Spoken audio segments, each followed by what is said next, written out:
Good afternoon. Welcome to the Appellate Division. Please ask for the time that you need. We are familiar with the briefs and the records, and we will keep asking questions if we have them. People versus Young, submitted. Lewis versus Ganache, submitted. PB Children is submitted. Rivera versus Shopright of Buckner, appellant. 7 and 3. Respondent? 6 minutes, please. 6, 1, and 6. People versus Rivera is submitted. People versus Holmes is submitted. Edwards versus New Jersey Transit is submitted. 670 River Realty, appellant. 5 and 2. Respondent? 5, 2, and 6. People versus Goldborn is submitted. People versus Holly is submitted. Nobody wants to argue with us today. White versus Turrets, appellant. Respondent? 5 and 2. I'll give you 6. 5, 2, and 6. People versus Concepcion is submitted. People versus Cabrera is submitted. 383 West Broadway Corp versus Tax Commission. And I'm going to do both of the appeals together as one appeal. Appellant?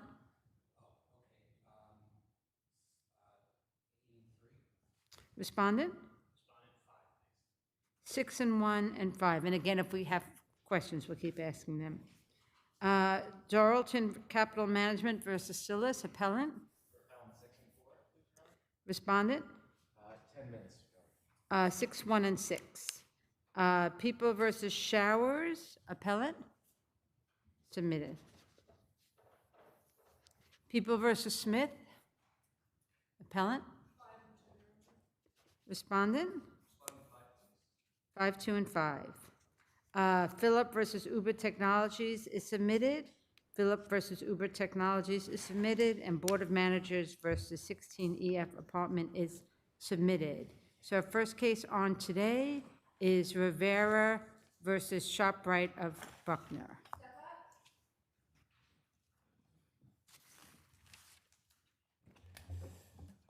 Good afternoon. May it please the court. Douglas Shira for the appellant.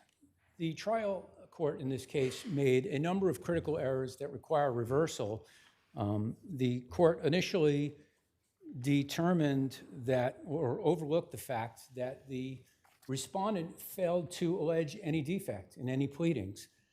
And then that was compounded by the testimony and the overlooking of the case of sealing, where the respondent at his deposition conceded he had no idea why this accident occurred. And then, overlooking all of those things, the trial court assumed that there was a defect, which would be presumably the cracked frame. But wasn't it sufficiently alleged in the supplemental bill of particulars that the defective condition was the shopping cart with a broken axle that fell under normal load? Yes, so, Your Honor, there was noise about the supplemental bill of particulars. It was never received. That's why it was not included with the motion papers. But assuming that it was, there's no axle on this shopping cart. And additionally, it doesn't change the fact that there's no notice. It's still the... Right. No, but those are two separate issues, and you decided to lead with a condition, and I was actually going to ask you to address Notice. the notice, which I think is the better argument you have. I can appreciate that, and that's why it was included and discussed at length in the motion, that they did, address the frame being cracked. And there's a video, right? The video shows the shopper walking around. There's testimony that the carts were checked. couple of days before, and there's actually a video of this plaintiff walking around with a cart that looks perfectly fine and is working perfectly fine, correct? That's correct, Your Honor. Then the plaintiff takes 2 giant things of milk, puts them in the car, and the cart tips, right? Yes. That's what the video shows. Yes, that's correct, Your Honor. So you've made out your, so let's assume that makes out your prima facie case. So this is the Cataldo case. And the trial court just simply ignored that case, where it was almost identical set of facts. The plaintiff in that case was using the shopping cart for 20 minutes, almost the same amount of time. And the court said that that plaintiff's testimony, that he was using the cart for 20 minutes, was evidence that supported the defendant's lack of notice argument.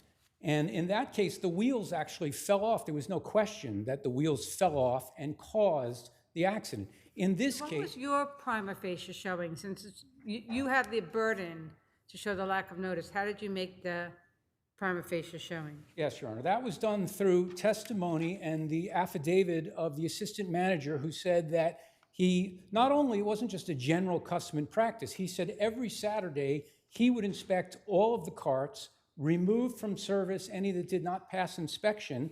And he said in his affirmation, which the court overlooked, that he did, in fact, perform this inspection. So the papers set forth the scope. Does it matter that he didn't identify this specific cart as being something he inspected, and he generally inspected all of the carts? Well, he said he did inspect this specific cart, and he did state that, I believe, in, I think it's 265 of the record. He said that in his affirmation. He says, I was surprised this occurred because I had inspected all of the carts 2 days prior on Saturday, including the cart that the plaintiff, in this case the respondent, was using. So implicit in that is he's saying, I inspect all the carts, and if any of them don't pass inspection, they're separated. And you put in the plaintiff's deposition testimony, right? Excuse me? You put in the plaintiff's deposition testimony. Yes. And the plaintiff says, no, I was using the cart, nothing was happening. Yes, he specifically denied that Yes. there was any problem with the Didn't know. cart. He was confronted with, did this frame break before or after? And he said it was not broken before the incident. It was working fine. No problems. Do you want to address the res ipsa loquitur argument? Yes, Your Honor? Do you want to address the res ipsa loquitur argument? Yes, so the 3 branches, I mean, I think negligence is questionable. It's not a products or strict liability case, but there's certainly evidence here that the plaintiff contributed to this. He said, I was pulling it from the front, and even though he admitted it was supposed to be I pushed. contributed, because the standard under res ipsa is control, not contributed. We're not talking about contributory Well, negligence. there are the, So yes, Your Honor. So doesn't that go? I agree with You you. address the issue of exclusive control rather than Right. So comparative fault. in this case, there is no case where there's, in a shopping center context, where sufficient control has been determined by the courts to support exclusive evidence of exclusive control to apply res ipsa. So you had that Loacono case where somebody was, sitting in the bagel shop and the chair broke. And Cataldo and Cheeseman, neither court applied res ipsa. And in the Court of Appeals case of Dermatosian, I believe, the court said, listen, the fact that a ton of riders are using this bus all the time and have access to it, that's not the type of situation where we would apply res ipsa. It's never been applied in a grocery store type setting where you have numerous customers that have access to the shopping carts. They had countless customers could use this cart from the Saturday night inspection until the Monday evening when this incident occurred, including the plaintiff. Thank you. Thank you, Your Honor.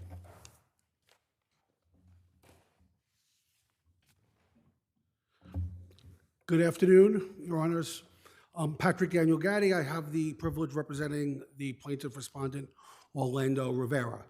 The day of the accident, Assuming there's a dangerous condition, how can you refute the finding of no notice in this case based on their showing that they had someone who inspected it on Saturday, didn't see anything wrong with it, and your own client did not see anything wrong with it and used it for quite a long time before anything happened with it, and he didn't notice anything wrong? in 2 ways. And the first way is I don't believe defendant has made out a prima facie case because but let's assume that. Why isn't it sufficient, Yeah. the affidavit? the to establish- the conditional verbs they used in the affidavit would have inspected my procedure. Well, he said he inspected Procedure's it not every enough. Saturday. What was that? He said he inspected it every Saturday. Right, but he knew nothing about this particular cart. He just said, I inspect all the carts. And he said I should. You can read the affidavit. I mean, there's. Let's assume that the defendant did make out a prima facie through the video, through your client's testimony, and through their client's testimony. How did you raise an issue of fact? Oh, I think the issue of fact, assuming the case was made out, is established by res ipsa. I don't think there's traditional How do you notice. get around the exclusive control argument? Well, the Court of Appeals and other courts have made clear this is not, exclusive control is not a term to be taken literally. Right, but everybody gets to access this card. Anyone can come up and access the card. All day long, people come up and access the card. So even if there's been some loosening of the requirement for exclusive control, isn't this scenario the exact opposite of that? No, I don't think so. The entire purpose of things like res ipsa and the reforms that occurred in tort is to shift the burden to a party more able to manage the risk appropriately. What do you think That about sounds like negligence generally, not res ipsa. Well, I mean, negligence in general, exactly, yes. But in a case like this, it's part of the reason for the loosening of the exclusive control requirements. They buy the card. They maintain the card. But there's they so give many the card. people who use the cart. Why would it be on the supermarket? Well, what- Especially if they establish that they're not on notice and that they have a regular routine of checking the carts. because it's the res ipsa allows exclusive control, according to the Court of Appeals, when the preponderance of the logical conclusions drawn from ipsa support it being more the store's responsibility than the customer's. Yes, I suppose it's possible. A customer could have sabotaged the cart for some inexplicable reason between Saturday and Monday, but I don't consider that a realistic possibility for a court of law to dismiss the case over. This store gets the carts, maintains the carts, stores the cart, keeps the carts, inspects the carts. When you go to a supermarket, and I haven't been in a while with Instacart, but when you go to a supermarket, you expect the cart not to collapse on you. You saw the video. But we saw the video, the cart was working, and even after it tipped over, he was still able to push it. He was able to push it, but I mean, as you very clearly, their own accident report in the record indicates the crack in the frame, as do the pictures that were submitted. Which could have easily happened because of the fall, right? So let me Well, ask, and how then- do you distinguish Pinto versus Little Fish and Leocomo versus Stuyvesant Bagels? Basically, both cases saying a chair and a cart like that Well, I mean, don't implicate res ipsa. in this case, as I said, we had a video of the cart. I mean, these cases are similar, so how do you These distinguish? cases are challenging in certain respects, but in certain respects, they don't go into the res ipsa issue. They appear not to have been argued. Certainly in the Wallbaum's case, it was not argued. The 30-year-old Second Department case, you raised the question, the crack could have been caused, I suppose, by the trauma of the fall.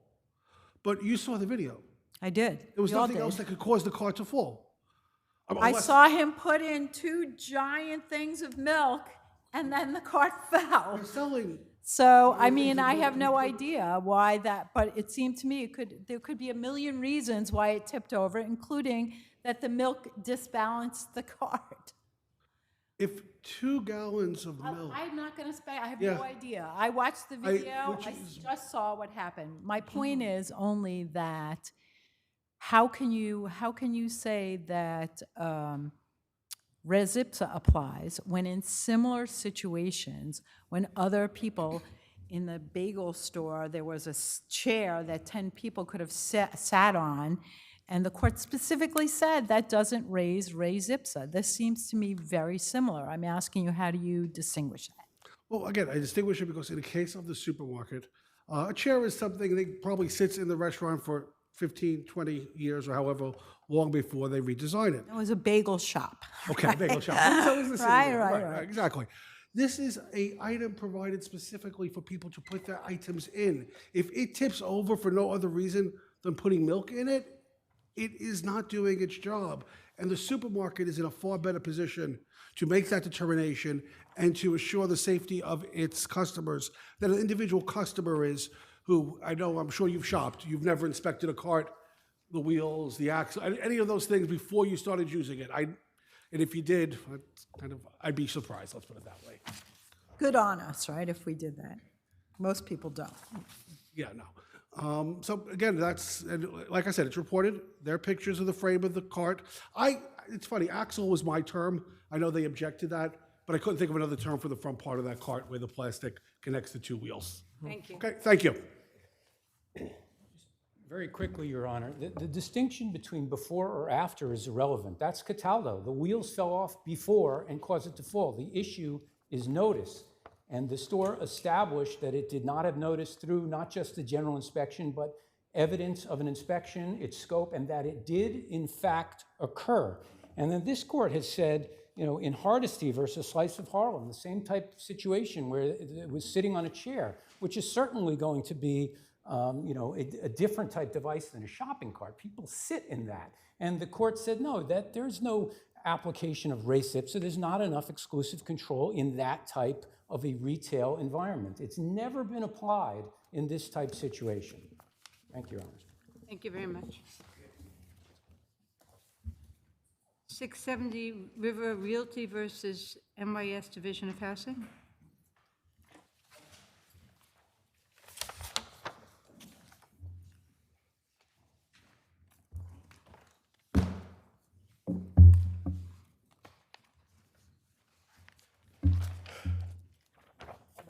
Good afternoon, Your Honors. If it pleases the court, my name is Richard Walsh. I represent the appellants in this appeal.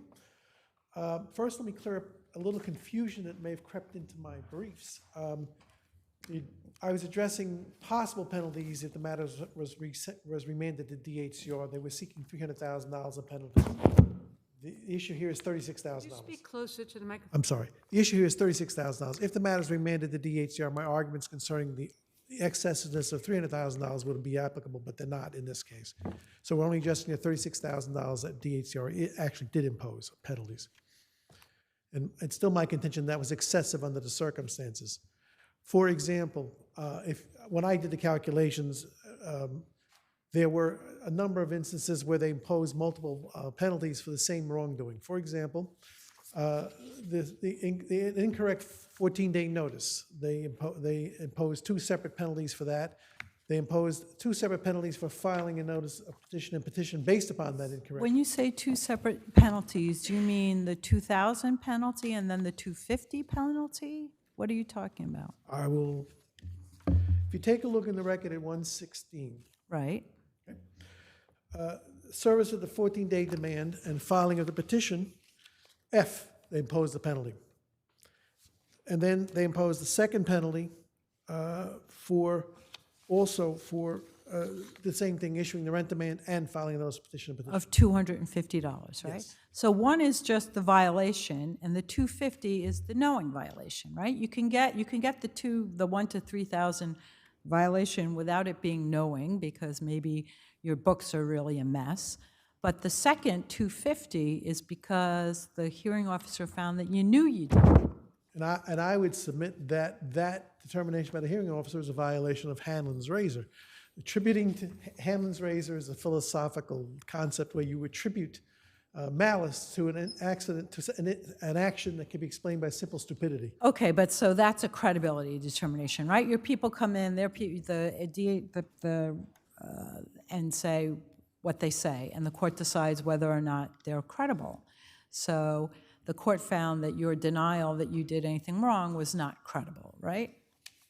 Correct. It wasn't like they didn't have a hearing. So, but they had a first, so when you say there's two fines, there's one fine for just doing it and a second fine for doing it knowingly. That's what the statute says, right? In addition to all the other fines that we can give you, if you do it knowingly, you get an extra $250, right? That's $25.26. It's still punishing the same exact conduct.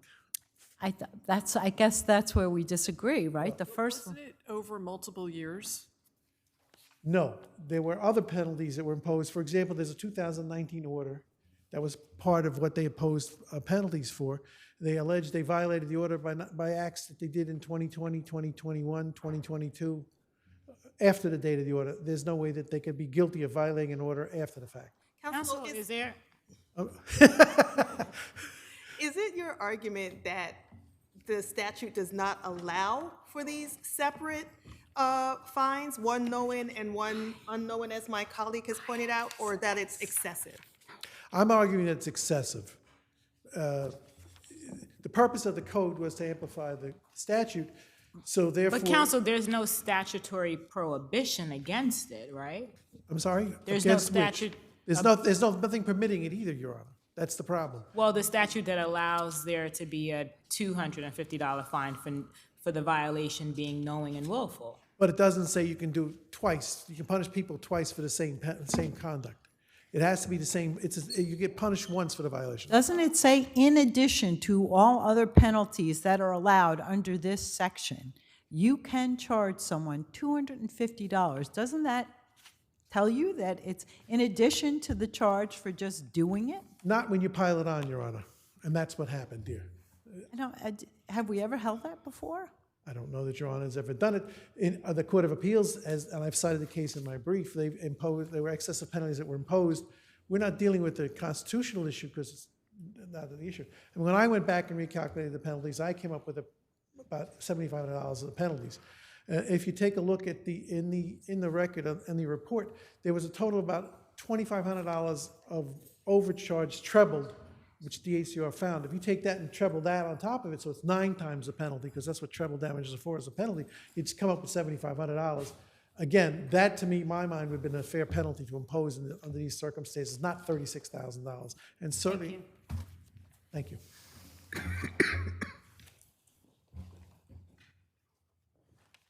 Good afternoon, Your Honors. My name is Anita Shah of Counsel to Respondent, Division of Housing and Community Renewal. So I have to ask you the question, does the statute allow you to do the extra $250? Definitely allows. If it's I willful? have the exact sections. It's in And my it says, brief as in well. addition to all other things, Right. all other fines in this Yes. section? Basically, were there rent 16 stipulation law, Were there 16 violations over multiple years? 16 violations, yes. And the rent stabilization law, section 26-516C1, allows for $1,000 to $2,000 penalty for the first violation of the RA's order, and $2,000 to $3,000 for each additional violation. So this That's one hearing section of officer could have the rent actually stabilization law, right? done 3,000 instead of 2,000 per shot, because this was year after year after year, correct? The ALJ actually imposed 2,000 rather than 2,000, 3,000, right. right? Even though the compliance unit recommended the maximum, the ALJ actually, I feel, showed great restraint in. So in 2016, the rent order, the rent reduction order comes, and in 2021, the landlord's still charging the old Higher rent. amount. The landlord did not show up at the overcharge proceeding, did not bother to show up, did not bother to file a petition for administrative review of the RA's order, and then just completely disregards it, and even took the tenant to court for non-payment of paying the higher rent. So all Did the this landlord considered, ever amend the subsequent rent registrations? right, and also failed to file any of the registrations, annual registrations that the RA order required him to do, and the rent space stabilization laws require landlords to do. So for each of those, it's a separate violation. For each year that they fail to do so, it's a separate violation. I'm sorry, does that answer your question? Yes. Yes. So I would just like to add that really, appellant hasn't shown anything that to support his argument that this is excessive.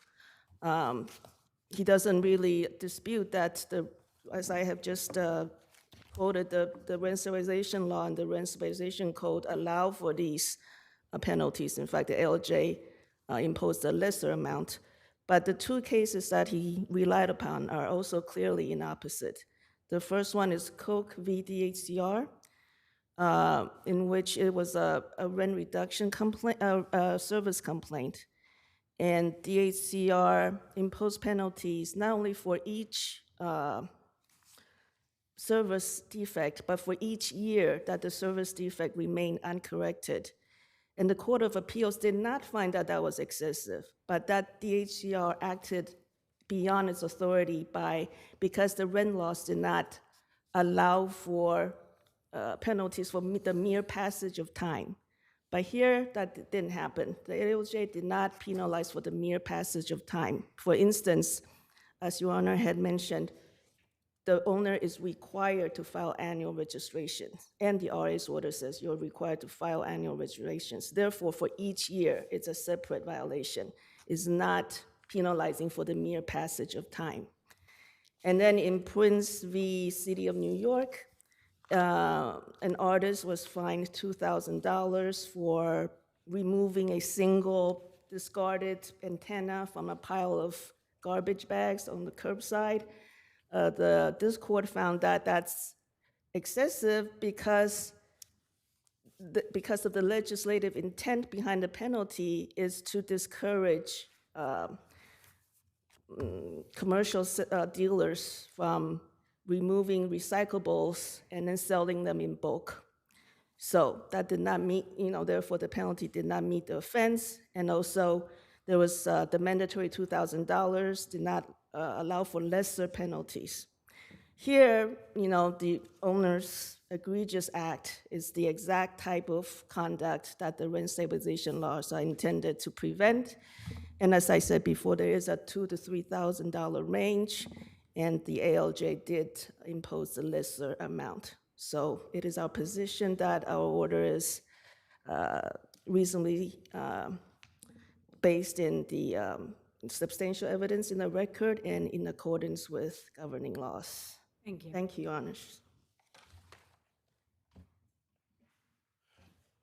Just one point. On the record, at page 115, if you take a look at 10A, the order that they're addressing was only through 2019. I cannot violate an order that doesn't tell me to do things after the date of the order.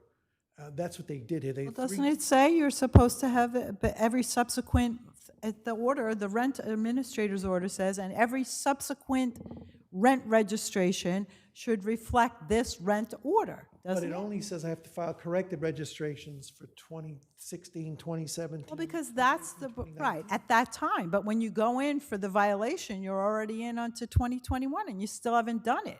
That's now a separate violation, which they covered in a different. No, because it's covered by the, and you must in the future, every year, put in this rent order and change the rent. So it doesn't matter what year the original was. Anything from 2016 to when you actually show up at the DHCR for your, or the, I guess, an oath hearing, that's that, or whatever tribunal you show up at, that you're bound by that order. Except I do not believe that's what the order said. The order only required the correction of the registrations for those specific years.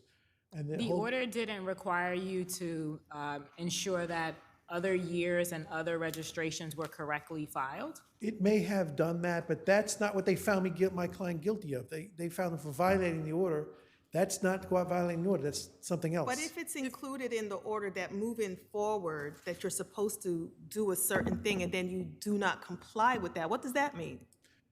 If I get a speeding ticket, Your Honor, and a judge tells me never to speed again, does that? Speeding tickets I don't don't get say a that. I don't get another Speeding violation tickets for don't violating, say getting that. a speeding ticket later on because I violated the judge's order. Don't get another speeding ticket. But if you corrected the rent, wouldn't it then follow that every year it would only rise a certain level, right? So the rent would always be Yes. reflected on the original correction. Yes, but the total overcharge, again, part of the problem was they determined credibility without having a tenant there to establish some of the tenant documents that my client claimed were fraudulent. No, can I, wait, I just want to ask one question. How do you, the owner is also directed to amend within 60 days of the issuance of this order, all registrations already on file for the subject apartment to reflect the findings and determinations made from this order. So you're supposed to go back, Correct. right? And then everyone going forward That's is not what it supposed to said. collect. And that's not, I can't violate that order if it says, and do this going forward. Thank you very much. Thank you. White versus Turrets.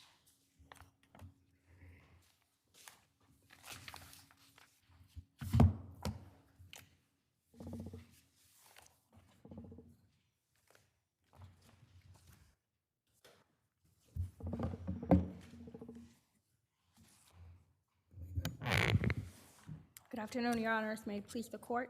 Adenine Medina for the defendants' appellants. Your Honors, we submit that the trial court should have granted summary judgment to all the defendants. This case involves essentially 3 relevant periods.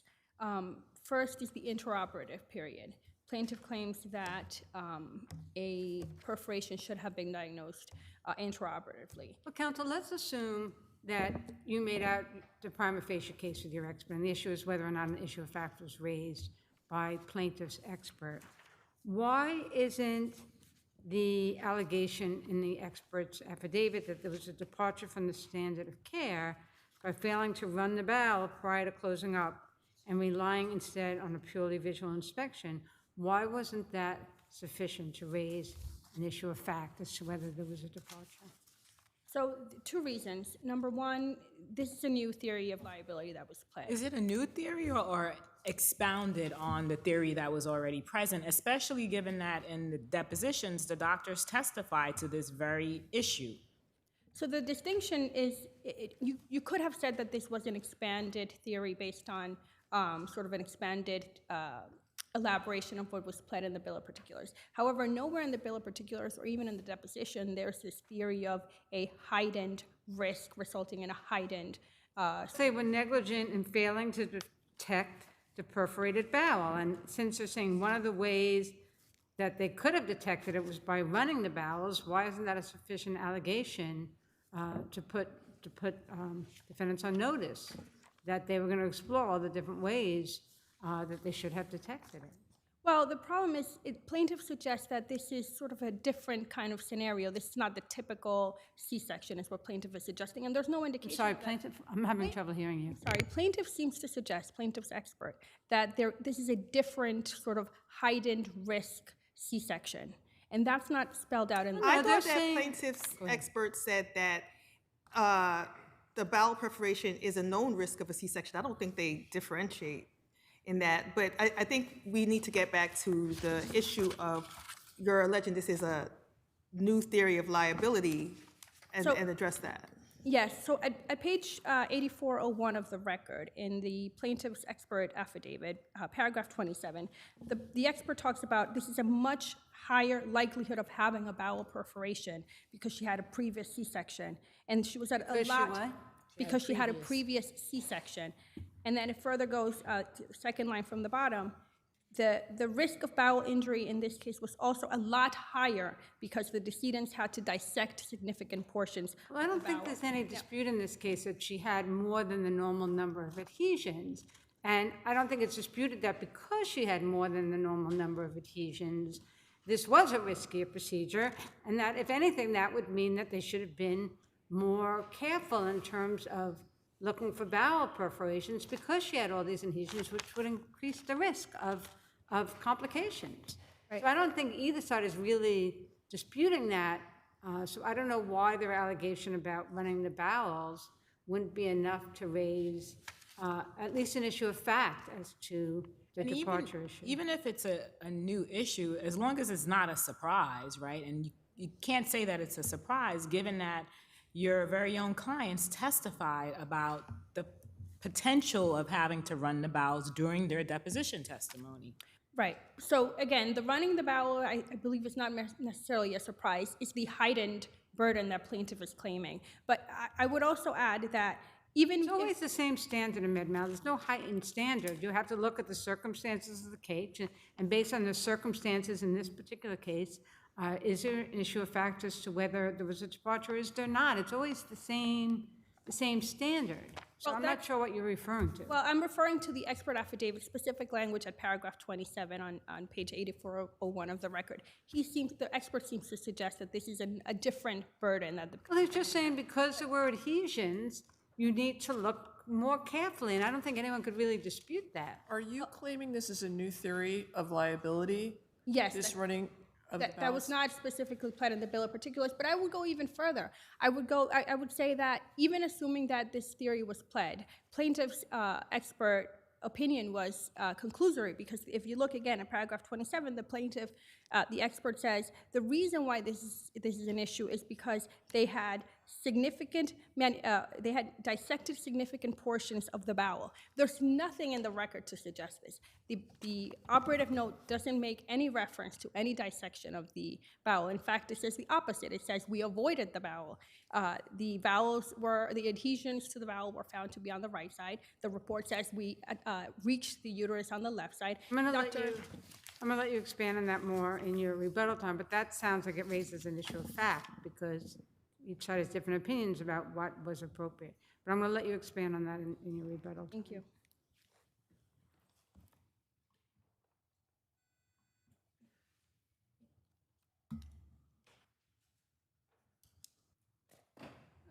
Good afternoon, Your Honors. May it please the court. Eli Fuchsberg, Jacob Fuchsberg Law Firm for Plaintiff Melissa White. Just to very briefly address the issues about the bill of particulars raised before. If you, So counsel, let me just direct this. In the defendant's, the surgery notes, the doctor makes reference to spending a lot of time looking in and inspecting to make sure they didn't see any defects in the bowels because of the adhesions which were present. And then plaintiff's expert, after reviewing all of that, says, well, you know, because of the presence of adhesions, it should have been, there was a higher likelihood of bowel. Isn't that saying the exact same thing? That they both inspected it, they rather needed to pay closer attention to it. One just did a visual inspection and the other says, well, that's not enough. There should have been more of a manual manipulation. Isn't that a question of fact? that would be a question of fact, Your Honor. And we do know that the bowel was encountered because they did perforate the bowel. I know that's an issue that's raised. Oh, No, I mean, that's also disputed, right? There's a dispute as to when the bowel was perforated. correct, Your Honor. So when you say they perforate, it's not, the doctors say they didn't perforate the bowel. It happened post-operatively, could have happened when she was doing her business after, so that's an issue of fact too, right? Correct, it's an issue of fact, but just to briefly address that issue, because that when they opened up the patient, there was an enterotomy, which by definition is a surgical incision. And when you look at and I have the quotes that, the doctors themselves testify that there's a likelihood that it happened during the procedure. So while it's a question of fact, I think the overwhelming evidence supports that the injury happened during the surgery. And what does your doctor say? That's a known risk, right? Correct, Your Honor. And what does your doctor say about the fact that that's a known risk of happening without anybody's negligence? So our expert explains that because it's a known risk and because there's adhesions, you need to do a very thorough inspection of the bowel. And I know the testimony is that they didn't touch the bowel, but when you read that they did manipulate the bowel, and when you that's why you have to do a diligent search. And he explains how you search for the bowel, and that would include running the bowels, which is when you. So is it your expert's opinion that you couldn't do this surgery without running the bowel?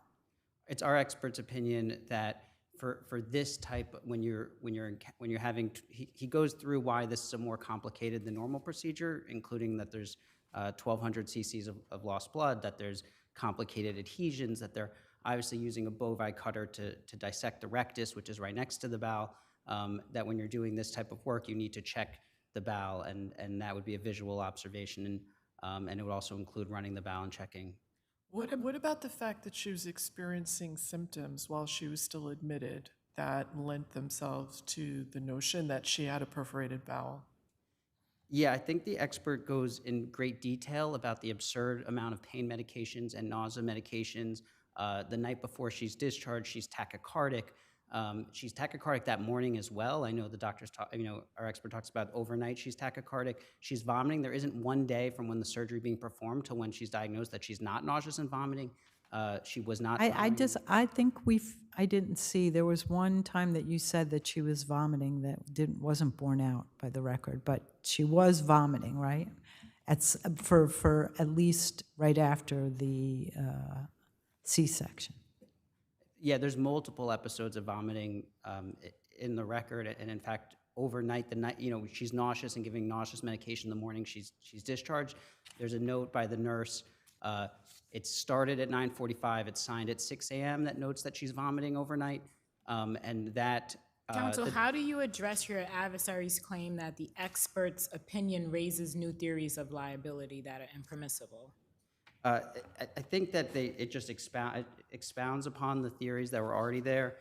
If you turn to the plaintiff's bill of particulars, I mean, there's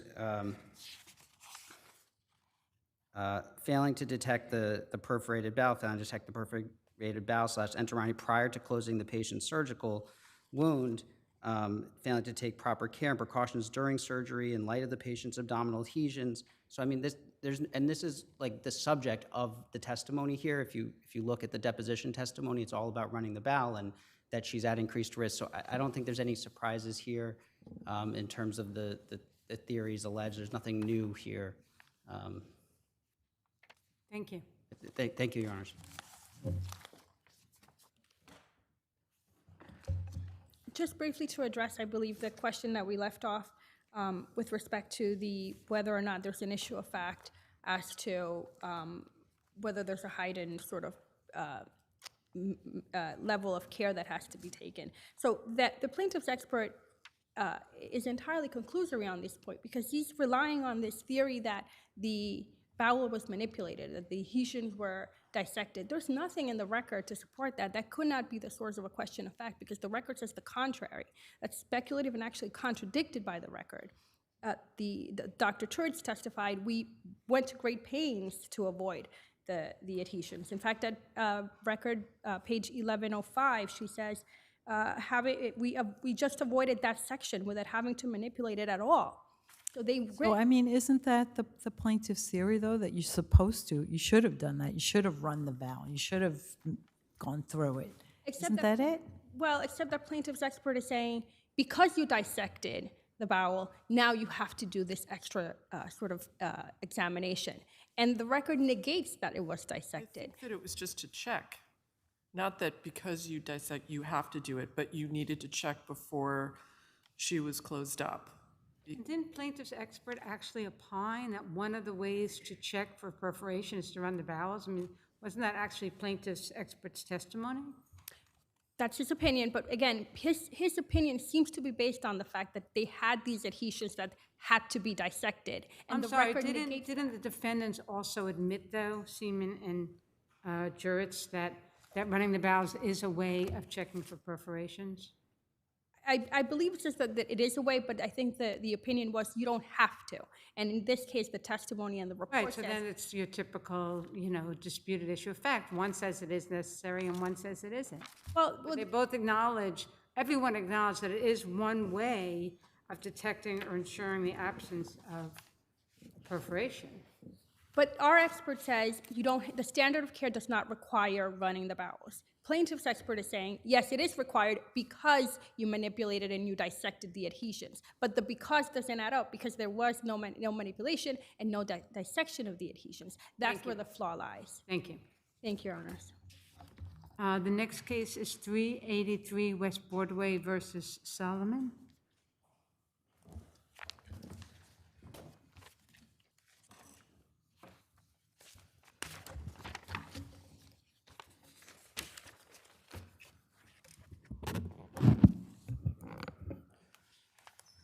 Good afternoon. May it please the court. My name is Todd Cameraman on behalf of the appellants.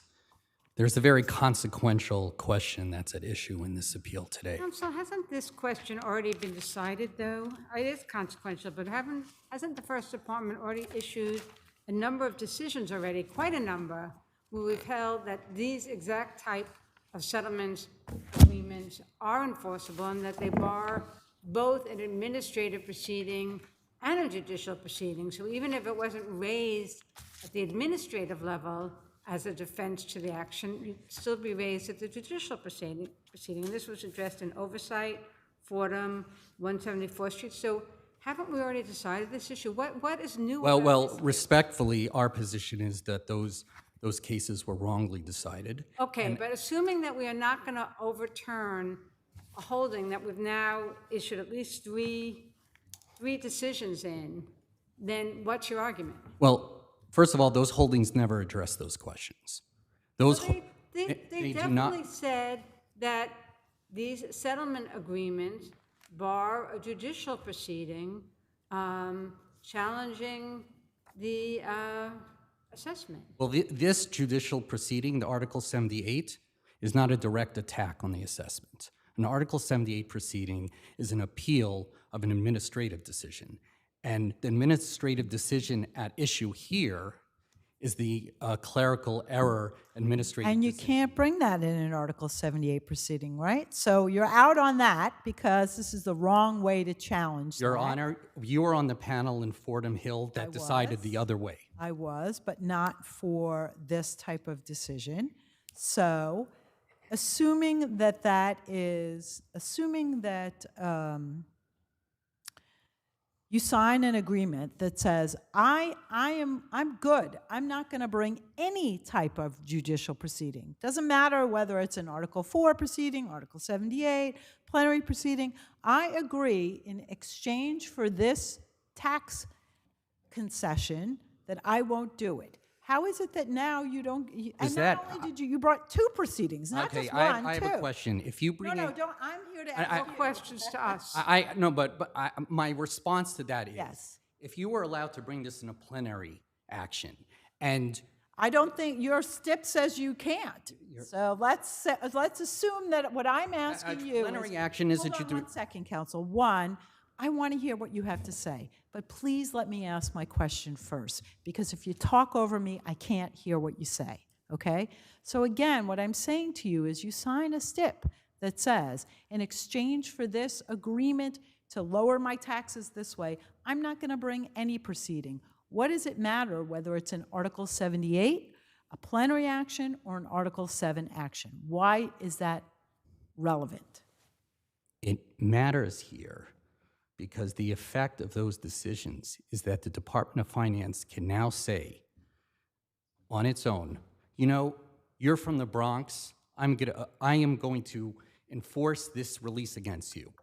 But you're from Manhattan, so I'm not. If you enter or into you're a rich. settlement- Counsel, if you enter into a settlement agreement, what is unfair about the court enforcing that settlement agreement when one of the parties to the agreement seeks Because to the Court of enforce it? Appeals, in matter of Charles A. Field, says it gives 5 reasons why consistent results are important from the government. And the first one is to provide guidance for the governed by the determination. There are literally hundreds upon hundreds of examples of the Department of Finance not enforcing this release. Hundreds of. Oh, okay, so I think that now you're saying two different things. So that's talking about the disparate treatment. That's a different argument as opposed to whether or not settlement agreements can generally be enforced or enforceable, right? Of course they are. It's a bedrock principle of law. But there, like most rules, even most bedrock rules, there are exceptions. You just want it to be consistent, one way or the other. The Court of Appeals requires it to be consistent, and it's Well, not what fair. you're looking to be consistent is how the Department of Finance asserts these settlement agreements. That's right, and generally they do not enforce them against clerical error requests. And against this Article 78 proceeding is an appeal of that decision. If you, in a plenary action, if you don't raise a release before the lower court, can you bring it up on appeal for the first time? Well, because the settlement agreement, I mean, you are going back and forth in your argument, so it's hard to track exactly what you're saying, but the settlement agreement in this case is broad. And as I started at the beginning, it refers to administrative and judicial proceedings. So even if you don't raise it in the administrative proceeding, it doesn't bar you from raising it in the judicial I completely, respectfully, I completely disagree with that. This is proceeding. I think that's what those this is cases all hold. this is an appeal of the administrative decision. The But court. now you're in a judicial system, and a part of the settlement agreement says that you're not going to bring a claim Right. in And that a claim was, judicial right, setting. no, it says you can't bring a proceeding, okay? And we brought an administrative proceeding that they generally don't enforce this release against. and they didn't invoke it, and the Court of Appeals in clear language says that a court in an Article 78 proceeding, when it's judging an administrative decision, and that's what's being attacked here, not the original assessment, the administrative decision. Wasn't this brought up in oversight? Weren't these arguments? Yes, yes, it was. And- And respectfully, I ask that if this court is disposed to find. Was oversight heard by the Court of Appeals, or did they deny leave? They denied it. They denied a decision. So where does that leave us?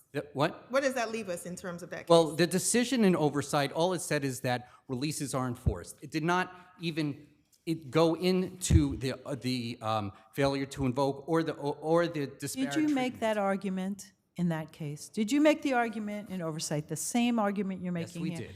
And did it say in oversight, we've considered all your arguments and we find them unavailing? Well, Yes, I think it did, right? Respectfully, Your Honor, the prohibition against disparate treatment is so strong and is Thank you. such. Now, that's yet another argument that you're going back to again now, and we'll let you do that in your rebuttal time. Thank you.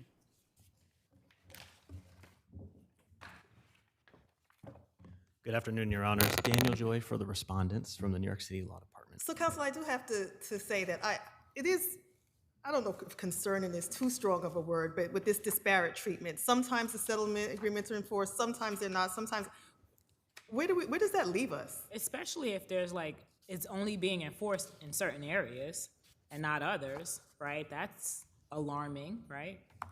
No, Your Honors, it's not alarming. So there's two different aspects to this, and what Petitioner's Counsel is pointing out is at the administrative level. So the release is very broad. It bars, or they waived their ability to bring an administrative proceeding, but also a judicial proceeding. They may have gotten away with it at the lower level because they agreed not to even bring an administrative claim. But then we caught them when they brought a judicial proceeding. That's what we're invoking here. And even if we accept their alleged examples as true, it just shows that some slip through the cracks. There's no policy, or if there are some occasions where some property owners violate their own settlement agreements and bring an administrative proceeding, and it slips through the cracks, that happens. That can happen. But in this case, when they brought a judicial proceeding, we caught them. And so we're in I think what they're saying in terms of the disparate treatment is that it's not being raised in some cases. The agreement not to bring a proceeding, and on one hand, when you're dealing, perhaps as he started to say, some properties in certain areas, that agreement's not being raised, versus when it's raised in another area with regard to a different property, then the fact that there is this stipulation and agreement not to bring an action is raised. Right, and those are two distinct aspects that are at issue here. So in this case, the Department of Finance didn't raise the bar to the administrative proceeding because they slipped through the cracks. But then when they brought a judicial proceeding because they got a determination from finance that they didn't like, that's when we saw, well, there was a settlement where they released these claims, and these are very broad claims. It slipped through the cracks like a legal defense? Well, it's not disparate treatment. We're invoking it at the So judicial that's level. what I have to ask you. Are you required to rely on your stipulation of settlement? Because I've never seen a case that says that you have to. You may have settled and you may want to litigate it anyway for any number of reasons, right? There's no case that says if you agree not to litigate and then you do, that I'm required. It's a nice little thing that I have because you've agreed in exchange for not litigating to get a lower tax dollar. But I've never seen a case that says you are required to assert that affirmative defense. Have you? Your Honor, but at the same time, it's that the defense is there. Right, and if you do it, good on you, but you're not required to assert it, are you?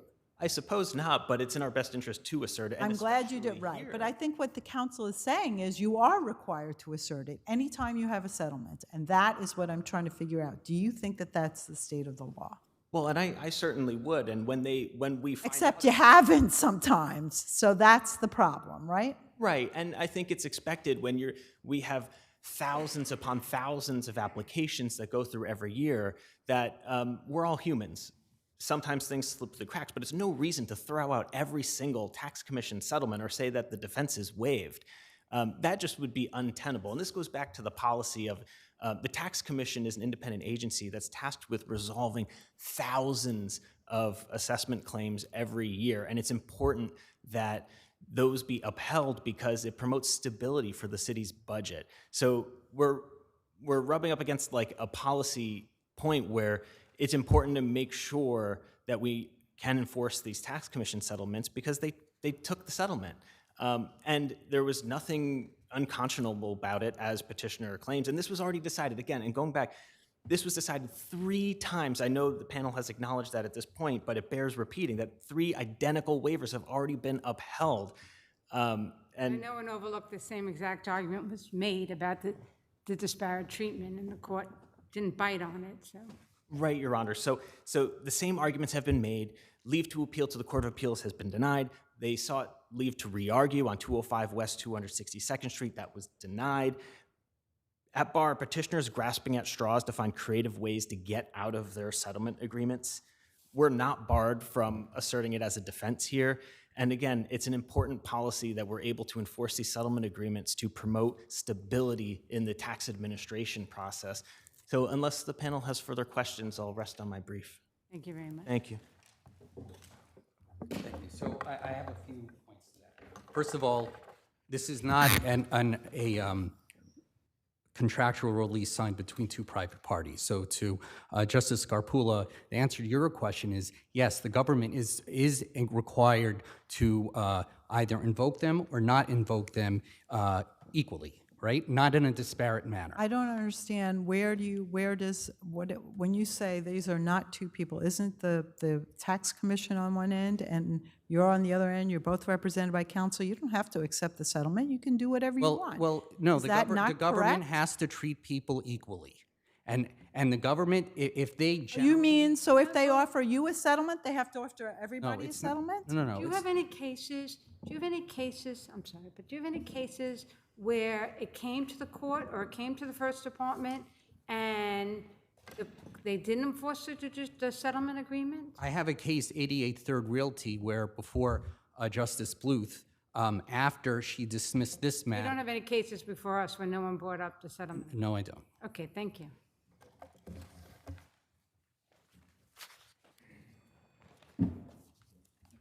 Darlton Capital Management versus Stylus.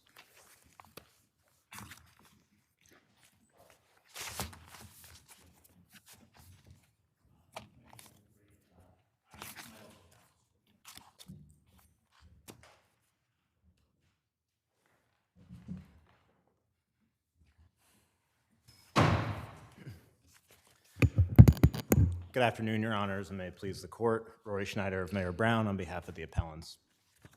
This is the rare appeal in which respondents concede error. The lower court ordered appellants to produce the personal electronic devices of a foreign non-party investor by the name of Peter de Putron. It did so without requiring compliance with the Hague Evidence Convention, without a finding that appellants control Mr. de Putron or his devices, and without consideration of the heightened materiality standard that governs all international discovery. Each of those failures requires reversal under this court's well-established precedents, and respondents don't dispute at least 2 of them. These are all separate arguments that stand alone, so any of them would be a separate ground for Correct, Your Honor. reversing the decision. Correct. And if allowed to stand, the lower court's order would simultaneously cause what this court has called an affront to the sovereignty of other nations and seriously dilute respect for the corporate form. So let me just start with the first thing. This was not a motion. This had already been decided and denied, correct? And then in a motion in the context of sealing, the judge sua sponte said, and by the way, I've changed my mind, you can depose this person. Correct. There was Without anybody briefing that issue. Correct. There was That no had briefing. been briefed previously, and the court said, no, you can't. Correct. All 3 of these issues were addressed in connection with a prior motion. Before we get to anything else, the court is undisputed. The court did not address the Hague Convention. The court did not address service in connection with the Hague Convention. There was no mention made of the Hague Convention. In the order on appeal, that is correct. In connection with a prior motion to compel Mr. de Putron's deposition, the trial court addressed all 3 of the issues on appeal, and it ruled in our favor on each of those 3. And denied that So motion, there's right? no way that this could be enforceable without any discussion of compliance with the Hague Convention. That's one of your primary arguments. We agree, Your Honor. This court's precedents speak very clearly in both Orlick and Augusta. This court held unequivocally that foreign non-party discovery virtually requires compliance with the Hague Evidence Convention. We don't even have to get to, we wouldn't even have to get to any of the issues. We could strike it just on that. Correct. It's our position that the record is sufficient for the court to hold that discovery of Mr. DePutrone doesn't meet the heightened materiality standards, such that even compliance with the Hague Evidence Convention wouldn't. By the heightened materiality standard, you're talking about for foreign discovery. Correct. Yes. Under Richbell and numerous other cases, international discovery, including for issuance of a letter of request under the Hague, requires that the information sought be crucial to a key issue in this litigation. There's no argument on the other side that the information that they think Mr. DePutrone possesses satisfies that standard. Do you know how this came up in the context of the motion to seal? The sealing, the testimony on which the trial court relied to make its order was sought to be sealed. And it appears, again, I can't speak for the court, but it appears that in reviewing the motion for sealing, the lower court came across Right, but that's just what I'm asking. Did anyone raise the issue again in the context of the motion to seal? No, Your Honor. Counsel, was the discovery sort of order referenced in the decretal of the order? I'm sorry, say that again? The discovery, I guess, directive, was it referenced in the court's decretal in the order? It is not, but the language that the court used is unequivocal. It says that discovery of Mr. DePutrone's electronic devices must move forward. And in fact, the other side requested that information shortly after the order was issued, right? Correct. Not only that, but Respondent's Counsel also consented to a stay of the order. So the suggestion that the order did not order production of these devices is frivolous. It's absolutely the case. And in fact, the lower court right now has before it a renewed motion for Mr. DePutrone's deposition, and it expressly said that that motion won't be ruled upon until this court issues a ruling. So there's a need for guidance. That's a reason to address all of the grounds and not just the Hague Convention, to address the control issue and the materiality issue in our decision. We agree, Your Honor. Were the phone records requested? Was Excuse this me? requested? No, the devices themselves were never requested. That is true. These issues were addressed, and since the order, they have not been requested. And so the suggestion from the other side that, well, the lower court gave us leave to make that request, again, it's frivolous. They haven't made that request. It's been months since the order. All they did was seek to re-argue a motion to compel his deposition. That's it. Thank you. Thank you.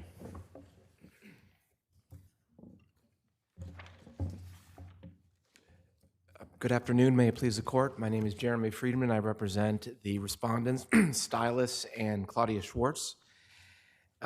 Your Honors, the order at issue is a sua sponte order that ordered the electronic devices of Peter DePutrone to be investigated. Are you arguing that it's not appealable because it's a sua sponte order? Is that where you're going with that statement? Yes, I do, Your Honor. Okay, but we have the right to convert it into an appealable order, or to give leave to appeal and to hear the issues. Based upon the notice to appeal.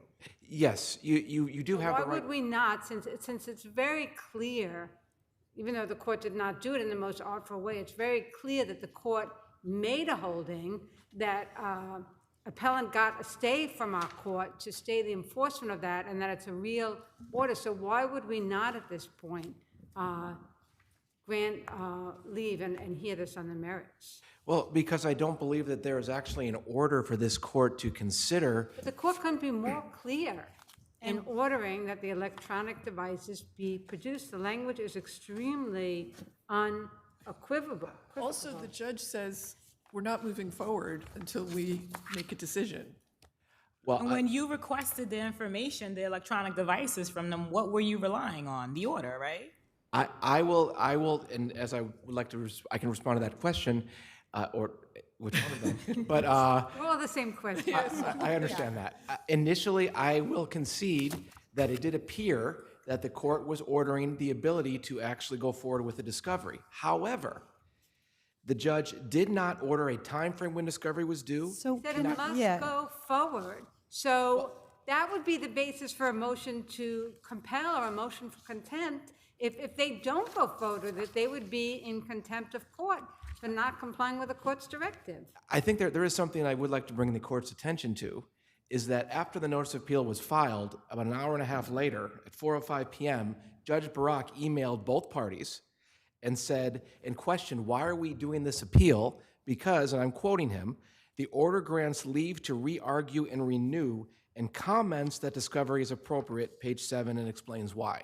Well, the parties always have the right to appeal rather than move to re-argue, renew, and that seems an appropriate vehicle based on the way this was decided. And there's a whole record here, so let's move on. Why don't we talk about the merits, because you can see where we're at here with this. Well, again, I don't believe that the record is complete before this court or from the... You made this motion, right? Well, let's go to I each didn't, though. issue. As to the Hague Convention. Yes. And compliance with the Hague Convention, what further record needs to be developed for us to address the issue of the applicability of the Hague Convention? Because, Your Honor, I don't disagree with counsel that if Mr. Debatron is a foreign citizen living in the United Kingdom, that he is not, that we would have to go through the Hague Convention. And in fact, I even contacted counsel prior to the motion on the deposition, suggesting that we proceed in that fashion, potentially. However, the facts in this case also demonstrate that Mr. Peter Debatron works in New York on a regular basis, on a monthly basis, including the testimony from Robert Kramer, the testimony from Aidan Lyons, that demonstrates that he is spending considerable time working on issues directly involved in this case. What about their argument that they don't have control over Mr. Debatron? Well, I believe that they do have control over him because Mr. Debatron is making the decisions that in regards to this company, That including... means he has control. It doesn't mean they have control over him. It means he has control over them, maybe. But those are two distinct issues. Well, but And we've held that in our decisions. if you consider the fact of, let's say you're the CEO of the company, does the company have control over you, or do you have But control? he's not. No. He's an outside investor. And you're saying this outside investor, this outsized outside investor, when he sits and says, you know, here's my general view about what you should be spending your money on, that's quite different from a CEO who is, one, an officer of a director of a company. That's a completely different situation. Again, what have you shown to show that the corporation has control over him, not that he has the control of the corporation? Well, the corporation may not have control directly over So him. then how are we going to order the corporation to produce him? Well, again, I think that has to refer back to what our position was, is that I don't believe that the court has ordered him to do that yet. All right, assume that we are going to go forward on that basis. Okay. Then what? What I think the proper procedure would be, if you were going to say the court has already ordered this to happen, then this court certainly could order that the discovery goes forward through the requirements of the Hague Convention, through its letter rogatory or otherwise. I simply don't. That would be assuming that you win on the control issue and that you also win on meeting the heightened standard, which is why the decision should address all those issues. It's not enough, even if we agreed that we could just say it goes forward if there's compliance with the Hague Convention, you still have to satisfy the control issue and the heightened standard issue. But when you refer to the control issue, you're referring to whether or not you would Whether or not the actually company apply. has control over him. Right, but that, even if we didn't have control, we would still be permitted, or should be permitted, to go through the Hague Convention. Sure, but you This order is for the party to produce him, or the party to do it. This is not discovery against the non-party the way it's proceeding. It's discovery against a party. So you're asking the party to the litigation to do something. That's a very different situation. I understand that. The and Hague Convention and service on the Hague Convention doesn't get around that issue. I understand that, yes, Your Thank Honor. you. Thank you. Thank you. I'll be very brief, Your Honors. Mr. Friedman made no argument that the court should not exercise its discretion to hear this appeal, and as Your Honors have already acknowledged, there's ample reason to do so. Is there anything in the first instance to show that the company has control over this individual as opposed to a big investor telling the company, this is how I want my money spent? No, Your Honor, nothing to that effect. Is there And in anything fact, that would Justice- show that the company, the party to this litigation, could force him to, or could require him to be? Absolutely not. And in fact, Justice Borak, when he dealt with this issue previously, expressly recognized the absence of control and that finding control in these circumstances would, quote, turn the investment community on its head. It doesn't exist. And Mr. Friedman, I think, when he was up here, expressly conceded that there may not be control. He's made no attempt to make And the that judge has already made that finding, and everybody has put in information about that, correct? correct, Your Honor. So there's a record on that. Absolutely. And how about the heightened standard of Yeah, on the heightened standard, again, Mr. Friedman in his brief makes no argument except that Mr. DePutrone may have relevant information. That doesn't come close to satisfying the applicable standard. The information needs to be crucial to a key issue in the litigation. The respondent's brief expressly acknowledges there has been extensive discovery in this case. There have been depositions of corporate representatives, executives, board members, the chairman, general counsel of these companies. They have all answered Mr. Friedman's questions under oath. There is absolutely nothing in the records suggesting that anything is missing or that those witnesses couldn't speak to the relevant issues in this case. Thank you. Thank you. People versus Smith.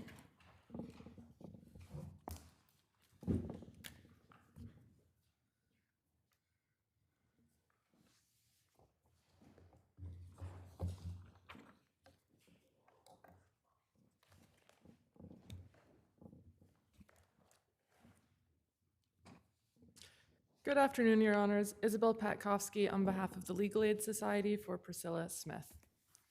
Ms. Smith's purported waiver of indictment was never mentioned on the record, and it was not dated with any date that she was in court. Under the New York Constitution and CPL 195.20, it was plainly invalid.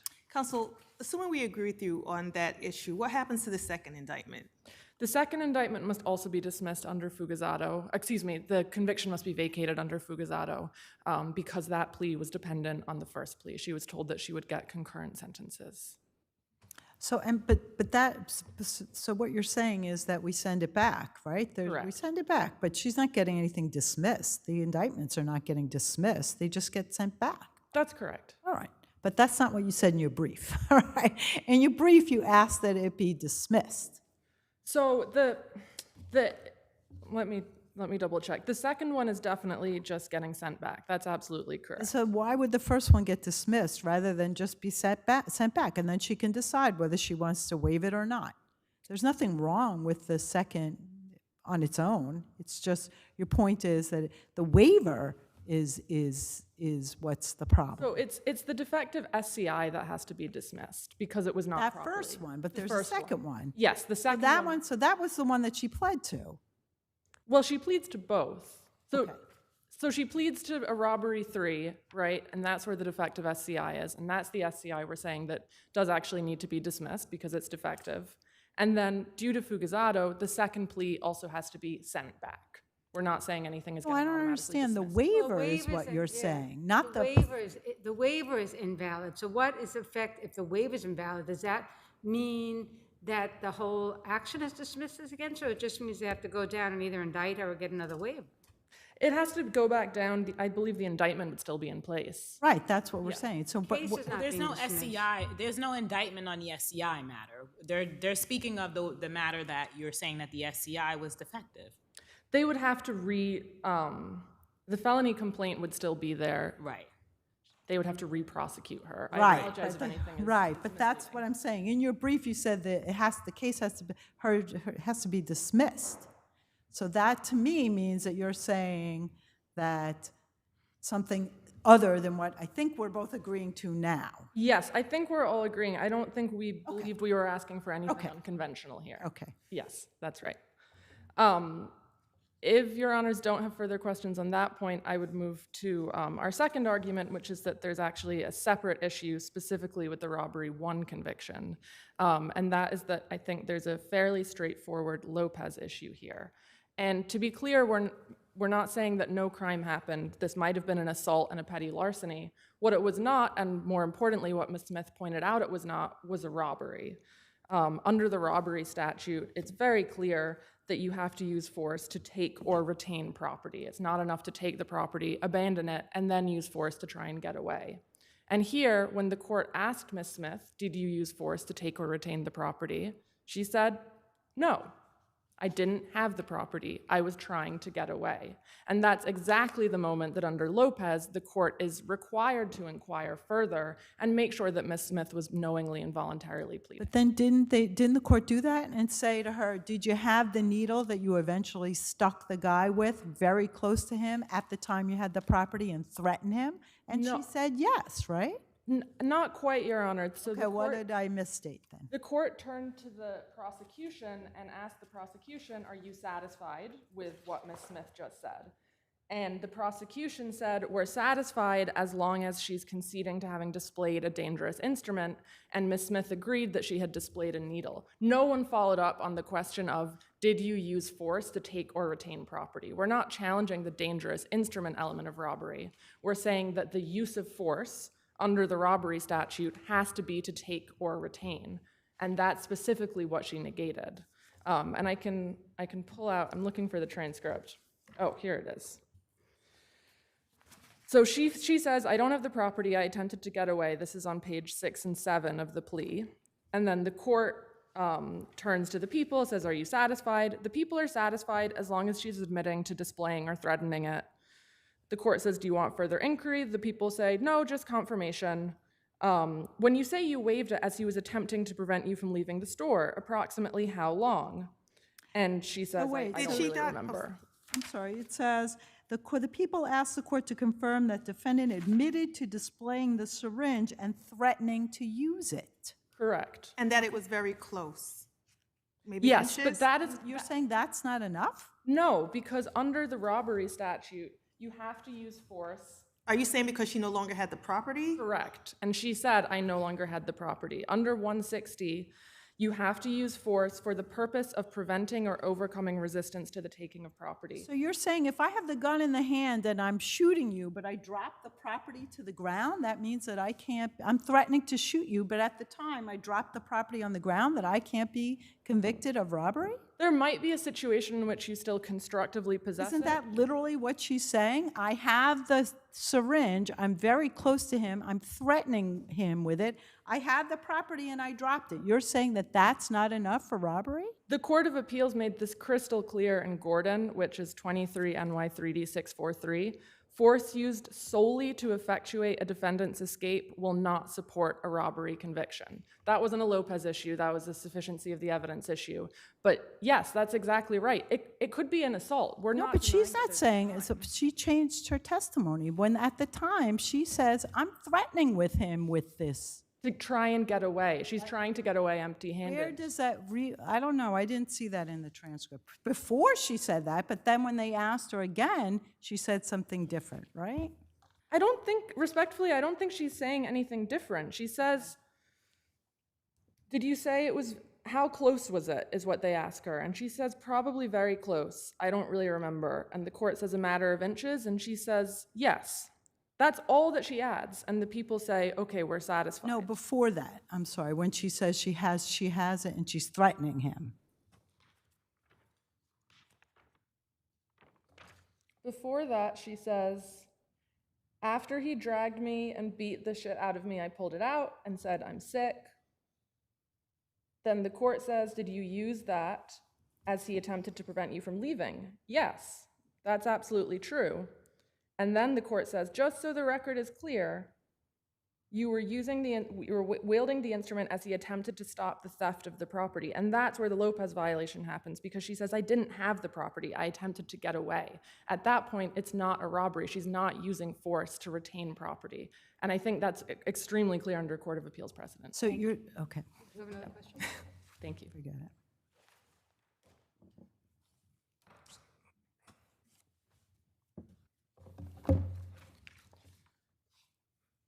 May it please the court, Oliver Lee for the people. Good afternoon, everyone. Could you address that? Could you address the elocution? Sure thing, Your Honor. So defendant's plea allocution met all the elements of first-degree robbery, and her later statements did not contradict larcenous intent. So at the beginning of her plea allocution, this is the bottom of page 4 to 5, she admits that she threatened the use of a dangerous instrument in the course of committing the robbery. Then on page 5, she admits that the dangerous instrument was a syringe. and that she threatened the use of it while stealing cleaning supplies. So her later statements on page 6, right, my adversary's interpretations of those statements, they rely on details that defendant does not mention. So defendant didn't say that she returned the property, defendant didn't say that she discarded it, and she doesn't say that she's only trying to escape. What she's saying is, I didn't have the property and I attempted to get away, and this is when asked by the court, was she using the syringe when the manager tried to stop her theft? So if the manager took the property and she was still using the syringe to overcome his resistance, this would still be a robbery. She doesn't necessarily have to just be trying to escape. Just trying to escape doesn't negate the intent to steal. If she had the property at some point, right? And then maybe she freaks out and drops it and tries to run out. Correct, Your Honor. And if the manager overcomes her to try to take the property and then she in turn tries to overcome his resistance, she would still be guilty of the robbery. And again, she can still have simultaneous intent to both escape and steal. Was this preserved, the sufficiency of the plea allocution? No, Your Honor, it was not. She didn't make a motion. She didn't demand further allocution. Her attorney did not. She admitted all these things with counsel present. Counsel also asked if she wanted to pursue any, the court asked if she wanted to pursue any defenses, and she said she did not. So the issue is not preserved, and these statements did not demand the court to inquire further because they didn't negate any element of the crimes. Additionally, Your Honors, just to address the first point that my adversary made, defendant can't overcome the presumption of validity that applies to the plea court's handling of the indictment waiver. So the plea court met its prima facie showing. Our case law says that in those kind of situations, we usually say, okay, the dates were on the indictment, but in this particular case, the record is just bare as to what an SCI even is. And the documents that are submitted are not dated, or they're dated incorrectly, not the date of the court appearance. How is that consistent with our case law? Or is this case distinguishable now because of these facts? Sure, so this is consistent with our case law, Your Honor, because pursuant to People v. Torres, the presumption of validity applies, and so we analyze what the plea court has done through the lens of a presumption. We presume that the plea court followed constitutionally mandated procedures. Only if they sign that document and date it. Yes. Which didn't even happen here today. There was no dating on that. That document that the court signed could have been signed a month before. How can we accept that on that date there's the presumption of validity? If you pull out what the court signed, it's not dated. And it does it on the top or on the bottom or anywhere. And there's no discussion in the record that there is an SCI waiver, no discussion at all. True, Your Honors, and right, it's not dated. That being said, Your Honors. Normally, the presumption comes because of those factors, none of which are present in this case, and it's unusual in this case. Normally, those factors are present, and that's how the presumption comes about.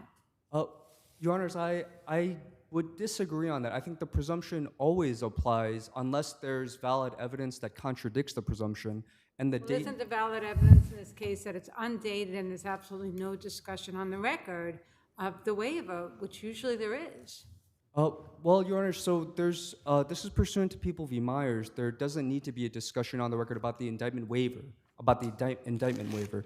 And right, but in order for you to have a presumption of regularity, some of the regular things needed to have occurred, and they didn't here. There's no discussion of what an SCI is. There's no accurate date, and we also know that there was a previous invalid SCI. So we don't even know which one that paperwork relates to. Well, no, Your Honors, we do know, because there was a valid waiver of SCI for that plea date as well, and for this... There was a what?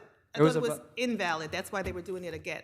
I'm sorry, court approval form for that indictment waiver, not valid SCI. The SCI was invalid, but the court approval form stated that the court saw that defendant signed on that date, as it did in this case. The bottom of... What does that matter if it's all invalid? Let's talk about the date that we have here, where Sure. there is there's no signed, the court waiver portion is not dated, and there's an invalid date on the part where the attorney and the client signs. Right, but So on the court approval form at the bottom, it says the waiver was knowingly and intelligently executed by defendant in the presence of counsel. The court is, So, and when is that dated? there is no date. There's no dated, and there's nothing discussed. So how do we know that the judge wasn't sitting in chambers a month later and saying, oops, forgot this, better sign it? Well, we also know because the court is saying that the form was executed in compliance with CPL 19520. Again, how can we be assured that to apply a presumption of regularity that on the date that the defendant waived the SCI, that the judge was in court with everybody, saw that this happened, and signed the document on that date, and not a month before, and not a month later, and not just to clean up the file 2.5 years later? Well, Your Honor, I would say that the court approval form is enough. When the court is saying that the form was executed. So you're just in not going to compliance- address the no date issue at all? Well, Because that's the problem here. We would agree with you if it was dated. That's what makes it regular. That's what makes us be able to rely and say that something normal happened, that it was that it went according to the way it was supposed to. But we don't have that. Your Honor, neither the Constitution nor the statute mandate that any date be on the court approval form or the waiver form. It just simply has to be done in court in counsel's presence. Right. At any time? At any time in court? That's what the statute says, Your Honor, and the Constitution. Right, and in order for us to have any evidence that this was done, the normal things need to be present, which is the date, the form, signature, actual court appearance. We don't have those things here to say that what was constitutionally mandated actually occurred. Well, the court approval form says that it was, The Your form, Honors. sorry. Thank you. I forgot Thank you about very the much. form.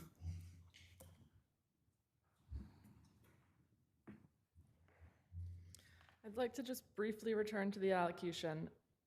Penal Law 160 says, robbery occurs when a person uses or threatens the immediate use of physical force upon another person for the purpose of preventing or overcoming resistance to the taking of the property or to the retention thereof.